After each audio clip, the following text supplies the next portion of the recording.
नमस्कार, आप देख रहे हैं प्राइम न्यूज। आपके साथ मैं हूं काजोल नारायण। उत्तराखंड की एक राज्यसभा सीट के लिए 9 नवंबर को मतदान होना है, लेकिन राज्यसभा की एक सीट पर कांग्रेस के जरिए वॉक ओवर दिए जाने के बाद बीजेपी के भीतर प्रत्याशी चयन को लेकर जहां मंथन चल रहा है, वहीं राज्यसभा पहुंचने के लिए बीजेपी के भीतर बहुत से चेहरे जोर आजमाइश भी करने लगे हैं। हर कोई अपने अपने स्तर से अपनी दावेदारी हाईकमान के सामने भी पेश कर रहा है। आपको बता दूं कि एक राज्यसभा सीट के लिए चुनाव होना है 9 नवंबर को, जिसको लेकर पार्टियां तैयार हैं। वहीं बात की जाए अगर संभावित दावेदारों की, तो जैसे जैसे नामांकन की तारीख नजदीक आ रही है, वैसे वैसे संभावित दावेदारों की लिस्ट और ज्यादा लंबी होती हुई नजर आ रही है। हालांकि बीजेपी की ओर से अभी किसी भी नाम पर अंतिम मुहर नहीं लगी, लेकिन बीजेपी प्रदेश प्रवक्ता विनय गोयल का कहना है कि बलराज पासी बेहतर प्रत्याशी हैं, लेकिन उनके अलावा भी कई नेता ऐसे हैं जो पार्टी के लिए काफी लंबे समय से काम कर रहे हैं, जिन पर विश्वास जताया जा सकता है। राज्यसभा कौन जाएगा, इसका निर्णय पार्टी हाईकमान को करना है। तो राज्यसभा सीट के लिए बीजेपी में मंथन लगातार तेज हो रहा है। दरअसल एक राज्यसभा सीट पर चुनाव होना है 9 नवंबर को, जिसमें कई ऐसे नेता हैं जो अपनी दावेदारी पेश करते हुए नजर आ रहे हैं। 9 नवंबर को मतदान होना है। एक सीट के लिए बीजेपी में कई दावेदार सामने आ रहे हैं। ऐसे में प्रदेश प्रवक्ता बीजेपी के जो है विजय गोयल, उनका ये कहना है कि जो मुख्य चेहरे हैं, कई ऐसे हैं जो लगातार कई सालों से पार्टी के लिए काम कर रहे हैं, लेकिन ये जो फैसला है वो हाईकमान का है। हाईकमान जो भी फैसला होगा वही राज्यसभा जाएगा। आपको बता दूं कि उत्तराखंड में भी एक जो सांसद है, उनका राज्यसभा का कार्यकाल खत्म हो रहा है। तो ऐसे में उत्तर प्रदेश की 11 और देहरादून में एक सीट पर चुनाव होना है राज्यसभा का।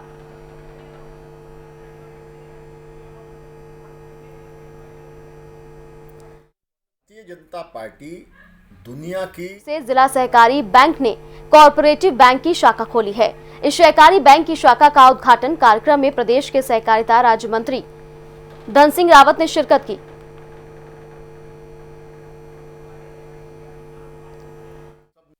भारतीय जनता पार्टी दुनिया की सबसे बड़ी और सबसे अधिक अनुशासित राष्ट्रीय राजनीतिक पार्टी है और हमारे पास हर क्षेत्र के, हर वर्ग के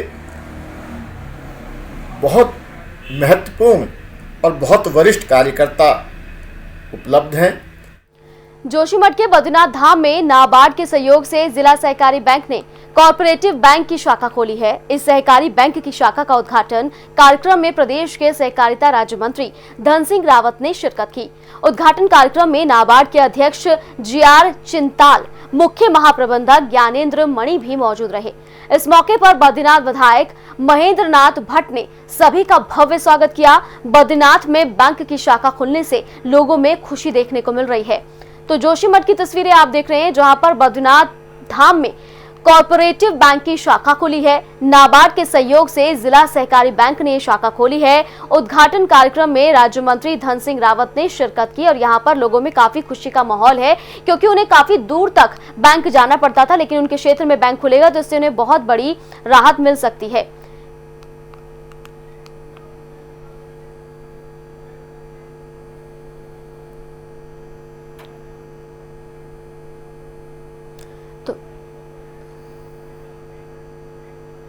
दिनेशपुर में धूमधाम के साथ दुर्गा पूजा की जा रही है। हालांकि कोविड-19 महामारी के चलते दुर्गा पूजा की रौनक थोड़ा कम दिखाई दे रही है। दिनेशपुर क्षेत्र के 7 जगहों पर दुर्गा पूजा का आयोजन किया गया। आज दिनेशपुर में महिलाओं ने मंदिर से भव्य कलश यात्रा निकाली। महिलाओं ने नगर में भ्रमण कर रामबाग स्थित छठ पूजा घाट से भकाड़ा नदी का जल लाकर मंदिर में स्थित मुख्य घाट पर चढ़ाया। पुरोहितों के दिशा निर्देशों के अनुसार महिलाओं ने मां दुर्गा के 9 रूपों को नव पत्रिका रूपी विधि विधान के साथ मंत्रोच्चार के बीच कदली वृक्ष में स्थापित किया। तो दिनेशपुर में दुर्गा पूजा की धूम साफ तौर पर नजर आ रही है। 7 जगहों पर दुर्गा पूजा का आयोजन किया गया है, लेकिन कोविड-19 के नियम जो हैं उनका पूरा पालन किया जा रहा है। महिलाओं ने मंदिर से कलश यात्रा निकाली। ये बड़ी जानकारी इस वक्त की दिनेशपुर से तस्वीरें आप देख सकते हैं कि इस वक्त देश भर में दुर्गा पूजा धूमधाम से मनाई जा रही है। हालांकि कोविड के जो नियम हैं उनका पालन भी साफ तौर पर करना होगा। अगर ऐसा नहीं होता है तो दुर्गा पूजा करने की अनुमति नहीं मिलेगी। तो महिलाओं ने मंदिर से कलश यात्रा निकाली और यहाँ पर मुंह पे मास्क लगाए, सोशल डिस्टेंसिंग के साथ लोग जो हैं दीप प्रज्वलित कर मां दुर्गा के 9 रूपों की उपासना कर रहे हैं। पंडाल की तस्वीरें आप देख रहे हैं। महिलाओं ने मंदिर से कलश यात्रा निकाली। दिनेशपुर में दुर्गापुर की धूम साफ तौर पर नजर आ रही है। दिनेशपुर में करीब 7 ऐसी जगह हैं जहां पर दुर्गा पूजा का आयोजन किया गया है। तो दुर्गा पूजा पंडाल की तस्वीरें, मां दुर्गा की आराधना यहां की जा रही है।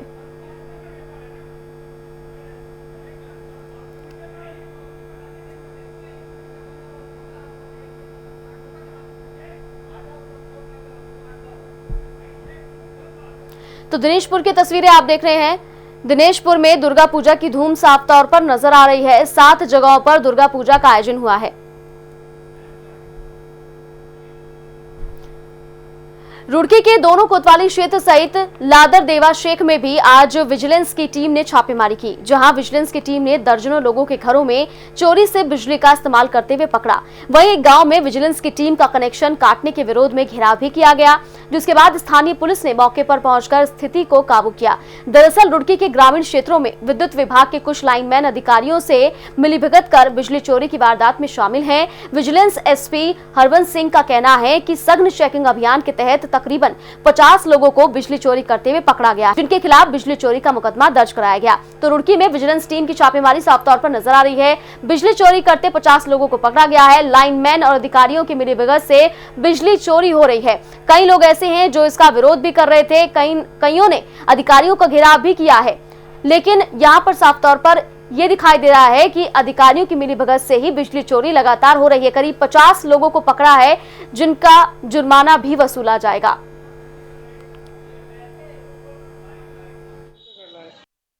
आज रुड़की क्षेत्र में मोहम्मदपुरा और लाठर देवा शेख में विद्युत चोरी के खिलाफ अभियान चलाया गया है, जिसमें लगभग अभी रफ एस्टीमेट है मेरे पास, लगभग 50 FIR दर्ज कराई जाएंगी दोनों थानों में। और लाठर देवा में जो हमारी टीम गई थी उसका विरोध किया गया वहाँ के स्थानीय लोगों के द्वारा। उनके खिलाफ कंसर्निंग थाने में मुकदमा पंजीकृत कराया जा रहा है सरकारी कार्य में बाधा का। और मेरी क्षेत्रवासियों से सबसे अपील है कि जो लोग भी चोरी के मामले में इंडल्ज हैं, इन्वॉल्व हैं, चोरी कर रहे हैं, वो लोग चोरी ना करें। बिजली विभाग का और सरकार का सहयोग करें और जिन लोगों की बकाया राशि है वो लोग अपनी बकाया राशि जमा करें। और ज्यादा अपडेट के साथ मेरे सहयोगी अरशद हुसैन मेरे साथ जुड़ गए हैं। अरशद, लगातार शिकायतें मिल रही थी और आखिरकार 50 लोगों को विजिलेंस की टीम ने पकड़ लिया है, लेकिन क्या चीजें निकलकर सामने आ रही, क्योंकि अधिकारियों की मिलीभगत से ऐसा नहीं हो सकता। बिल्कुल, अगर बात की जाए विद्युत विभाग के अधिकारी और कर्मचारी ऐसे हैं जो छोटी छोटी रकम लेकर इन लोगों द्वारा चोरी करवाते हैं। इसी के चलते विजिलेंस बिना किसी अधिकारी को बताए अचानक यहाँ पर छापेमारी के लिए पहुंची और उसने लगभग 50 ऐसी जगह पर छापा मारा जो लोग चोरी से जो है बिजली जला रहे थे। और हालांकि अगर बात की जाए तो अधिकारियों ने वहाँ से भारी मात्रा में केबल भी बरामद किया है। तो कहीं ना कहीं एक बड़ा मामला जो है। अरशद, क्या विजिलेंस टीम ने कोई शिकायत शासन को भेजी? देखिए, विजिलेंस टीम ने फिलहाल 50 लोगों पर मुकदमे कराए हैं, जो कि विभिन्न कोतवाली क्षेत्रों में मुकदमे दर्ज कराए गए हैं। और उनका कहना था कि इस संबंध में पत्र भी कहीं ना कहीं लिखा जाएगा अधिकारियों को। तो बड़ा मामला खुलकर जो सामने आ रहा है, तो इसको संज्ञान में लेते हुए 50 लोगों के विरुद्ध दोनों कोतवाली क्षेत्रों में मुकदमा भी दर्ज कराया गया था। बिल्कुल अरशद, आप मेरे साथ बने रहिए, जल्द आपका रुख करेंगे। तो रुड़की में लाइनमैन और अधिकारियों की मिलीभगत से लगातार बिजली चोरी हो रही थी, इसकी शिकायत लगातार मिल रही थी। रुड़की में विजिलेंस टीम ने छापेमारी की। छापेमारी के दौरान बिजली चोरी करते 50 लोगों को पकड़ा गया है। भारी मात्रा में केबल भी विजिलेंस टीम ने बरामद किया है और कई लोगों पर मुकदमा दर्ज कर लिया है और यहाँ पर चालान भी लगातार किया जा रहा है। तस्वीरें आप देख सकते हैं कि रुड़की में विजिलेंस टीम की छापेमारी के दौरान कितनी भारी मात्रा में केबल बरामद किया गया है। तो लाइनमैन और अधिकारियों की मिलीभगत से लगातार बिजली चोरी हो रही थी, इसकी शिकायतें लगातार मिल रही थी और आखिरकार रुड़की में विजिलेंस टीम ने छापेमारी की। मंगलौर एफसीआई गोदाम में धान न खरीदने की शिकायत स्थानीय किसानों ने झबरेड़ा विधायक से की, जिसके बाद विधायक देसराज कर्णवाल ने मंगलौर गुड़ मंडी में स्थित एफसीआई गोदाम पहुंचकर वहां मौजूद एमएमआई को कड़ी फटकार लगाई है, जिसके बाद शिकायत करने वाले किसानों का धान खरीद लिया गया। दरअसल मंगलौर एफसीआई गोदाम में एक किसान अपने ट्रैक्टर में धान भरकर पहुंचा, जिसे एमएमआई ने रिजेक्ट कर दिया और कहा कि इस कैटेगरी का धान वे नहीं खरीद सकते क्योंकि उनके अधिकारियों की तरफ से इस तरह के धान को खरीदने की अनुमति नहीं है। वहीं झबरेड़ा विधायक ने कहा है कि प्रदेश में त्रिवेंद्र सरकार है और इस सरकार में किसानों का शोषण किसी भी हाल में बर्दाश्त नहीं किया जाएगा। तो रुड़की में किसान का धान न खरीदने पर विधायक से शिकायत की गई। विधायक सीधा पहुंचे और उन्होंने अधिकारी को जमकर फटकार लगाई है। साथ ही साथ उन्होंने कहा है कि यहाँ पर भले जो भी हो त्रिवेंद्र सरकार है, ऐसे में किसानों के खिलाफ जो शोषण करेगा उन पर सख्त कार्रवाई की जाएगी। किसानों का शोषण किसी भी हाल में बर्दाश्त नहीं होगा। तो विधायक देसराज कर्णवाल ये कहते हुए नजर आए।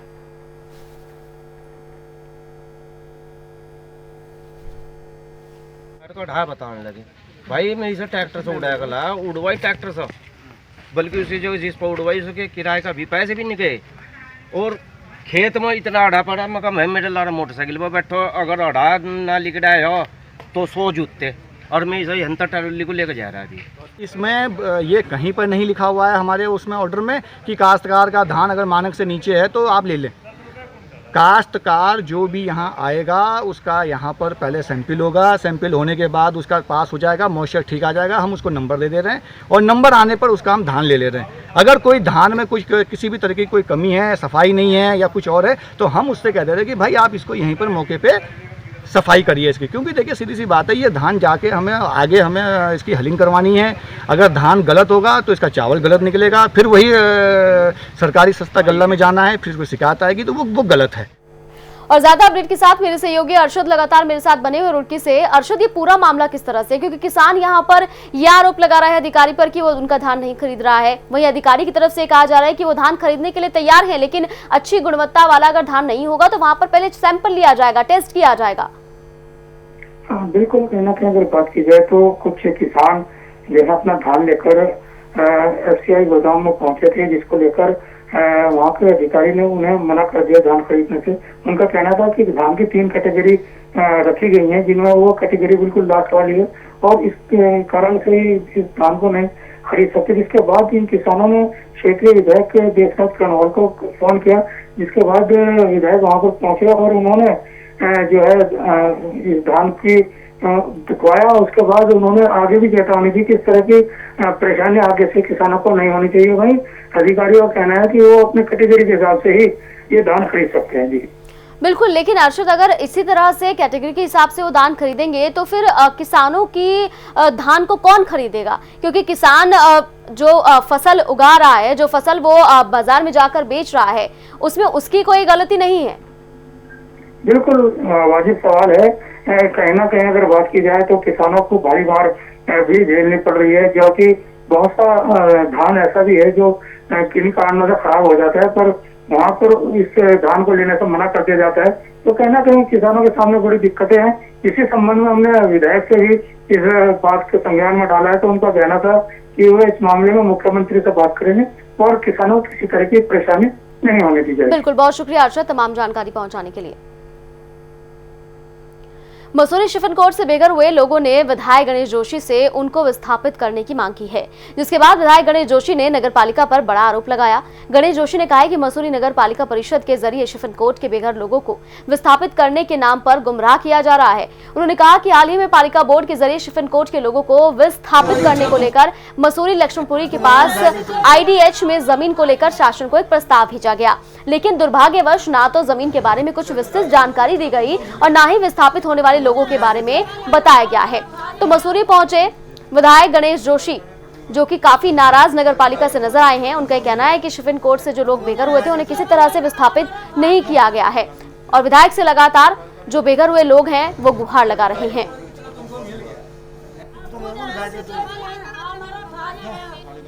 मसूरी में घूम रही है, क्योंकि जो शिफनकोट के लोग वहाँ पर आ रखे हैं, आपने देखा उनसे बात करी है, वो वहाँ पर गए, वहाँ पर जमीन ही नहीं है। आपने ऐसा प्रस्ताव पास कर दिया जहाँ कुछ है ही नहीं। पूर्व में भी जो है वहाँ पर जो 98 आवास बनने थे वो इसलिए नहीं बन पाए कि जमीन वहाँ पर नहीं थी। वहाँ पर सिर्फ 40 आवास बन पाए, 40-42। तो ये तो गरीब लोगों को गुमराह किया जा रहा है। और मैं आज फिर एक निश्चित वार्ड के लिए नहीं, पूरे शहर के लिए गांधी जी की मूर्ति के सामने वचन दे रहा हूँ, जैसे जमीन उपलब्ध होगी उसको बनाने का रास्ता हम खोजेंगे, उसको बनाने का काम हम करेंगे। और मसूरी से मेरे सहयोगी सुनील सोनकर मेरे साथ जुड़ गए हैं। सुनील, ये जो पूरा मामला है शिफिन कोट के लोगों का, वो लगातार अब गर्माता हुआ नजर आ रहा है, क्योंकि जहां एक तरफ नगरपालिका की तरफ से उन्हें कहा गया था कि उनकी विस्थापना जल्द से जल्द होगी, वहीं जो वहां के विधायक है गणेश जोशी, वो आरोप ये लगा रहे हैं कि नगरपालिका जो बेघर हुए लोग हैं उन्हें गुमराह कर रही है।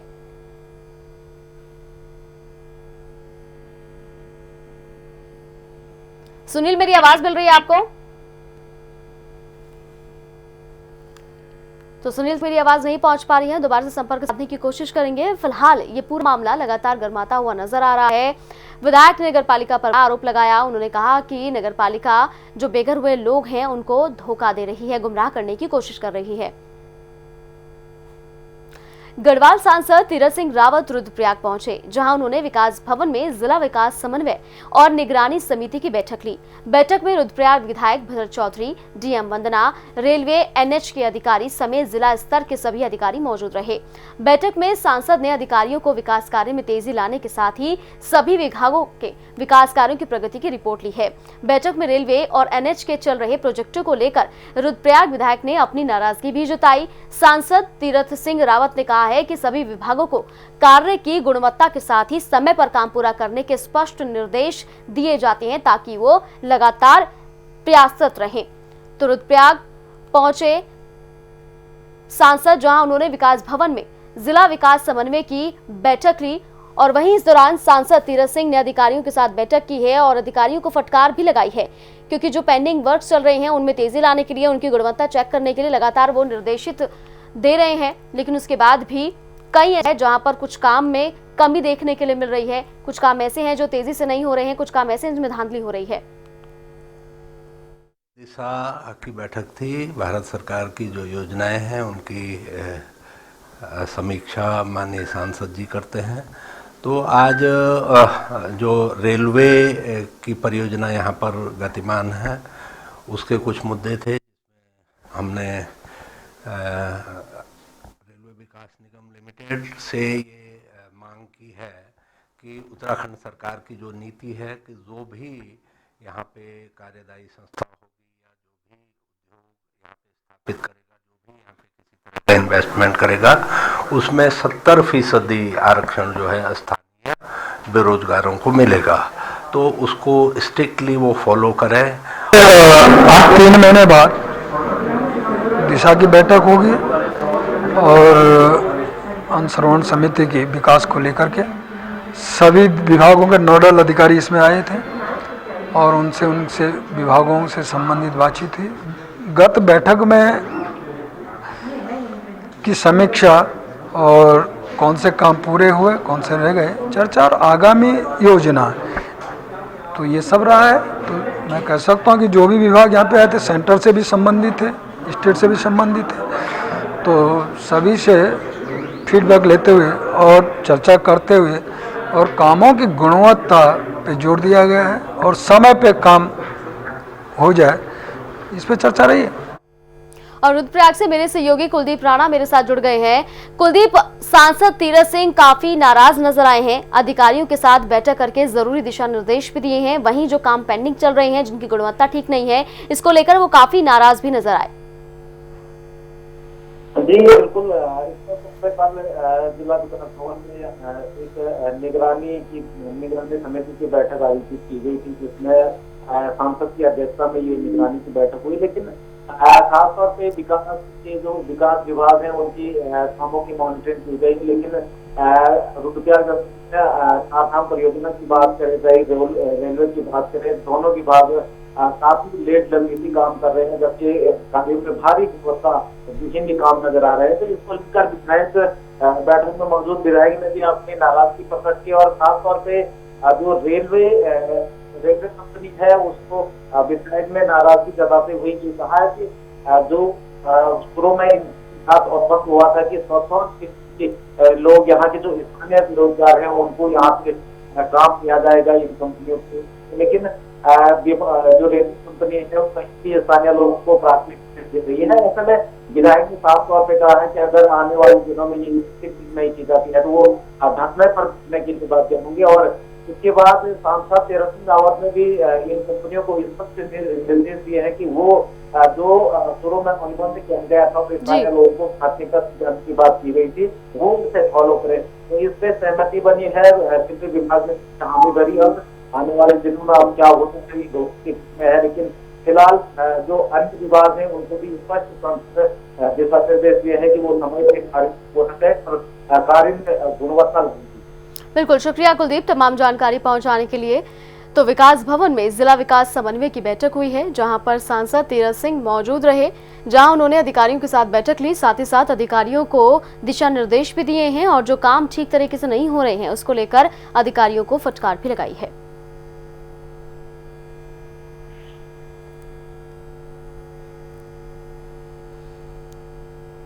उत्तराखंड के राज्यपाल बेबी रानी मौर्य ने नगर पालिका परिषद मसूरी में मदन मोहन शर्मा और अरविंद सेमवाल को नामित सदस्य नियुक्त किया है, जिसके बाद मसूरी में बीजेपी कार्यकर्ताओं और स्थानीय लोगों ने दोनों नामित सदस्यों का भव्य स्वागत किया। विधायक गणेश जोशी, बीजेपी मसूरी मंडल अध्यक्ष मोहन पेटवाल सहित बड़ी संख्या में लोगों ने बधाई देकर दोनों सभासदों से अपेक्षा की है कि वो शहर और पालिका के हित में अपने दायित्वों का निर्वहन ईमानदारी से करेंगे। दरअसल मसूरी नगर पालिका में कुल 13 सभासद हैं, जिनमें 4 कांग्रेस के, बाकी निर्दलीय हैं। ऐसे में उत्तराखंड सरकार के जरिए बीजेपी से 2 नामित सदस्य पालिका बोर्ड में भेजे गए हैं, जिससे बीजेपी कार्यकर्ताओं में खुशी की लहर देखने के लिए मिल रही है। तो मसूरी में राज्यपाल बेबी रानी मौर्य ने 2 लोगों को सभासद नामित किया है। मदन मोहन और अरविंद सेमवाल मसूरी सभासद बने हैं। बीजेपी कार्यकर्ताओं ने दोनों का स्वागत किया और बीजेपी कार्यकर्ताओं में खुशी का भी माहौल देखने के लिए मिल रहा है।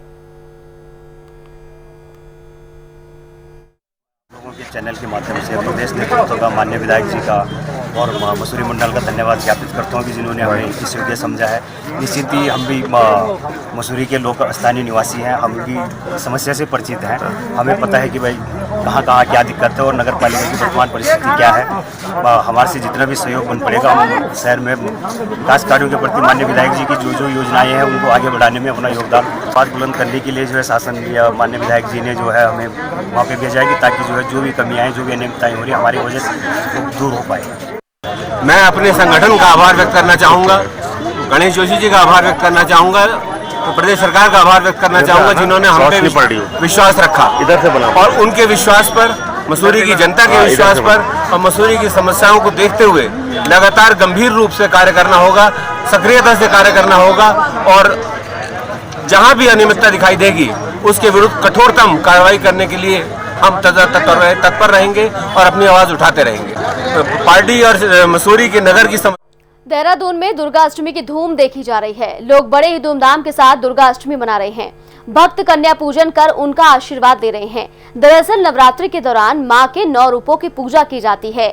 नवरात्र का हर दिन काफी महत्वपूर्ण होता है, लेकिन अष्टमी के दिन का बहुत अधिक महत्व होता है। अष्टमी के दिन मां के अष्टम रूप मां महागौरी की पूजा की जाती है। वह इस बार कोरोना वायरस का असर नवरात्रि में भी देखने को मिल रहा है। तो देहरादून में दुर्गा अष्टमी की धूम साफ तौर पर नजर आई। भक्त कन्या पूजन कर आशीर्वाद ले रहे हैं। दुर्गा अष्टमी के दिन का खास महत्व रहता है। इस दिन महागौरी की पूजा की जाती है।